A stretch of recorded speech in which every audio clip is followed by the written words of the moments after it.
બાવળિયાળી ગામે ચાલી રહેલા પ્રાણ પ્રતિષ્ઠા મહોત્સવ અને ભાગવત કથાના કાર્યક્રમમાં મહંત શ્રીરામ બાપુની રજત તુલા કરવામાં આવી હતી, જે પ્રસંગે મોટી સંખ્યામાં સમાજના અગ્રણી અને આગેવાનોએ હાજરી આપી હતી। પૂજ્ય રામ બાપુના રજત તુલા કાર્યક્રમમાં દાતાઓ દ્વારા 87 કિલો જેટલી ચાંદી અર્પણ કરવામાં આવી હતી। યોજાયેલી રજત તુલામાં સમગ્ર સમાજ દ્વારા ઉત્સાહભેર પોતાના ગુરુની રજત તુલા કરીને પ્રાણ પ્રતિષ્ઠા મહોત્સવને વધુ યાદગાર બનાવ્યો હતો। कोई आना नहीं उभा रहશે।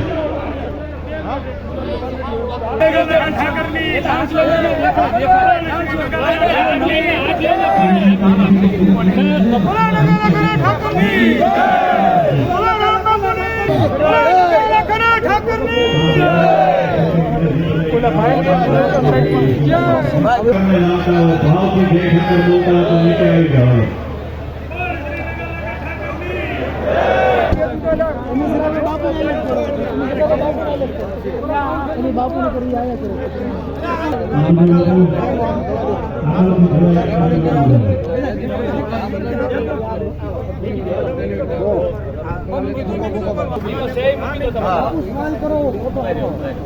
भाई मैं कह दो એટલે અરે ગાલા કા બાપાની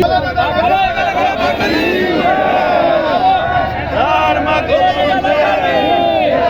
બોલો ગાલા કા બાપાની એ બાજુ ને દેખાવા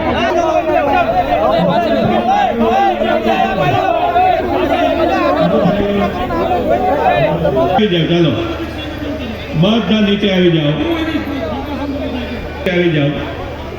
ભાઈઓ, મહેરબાની કરીને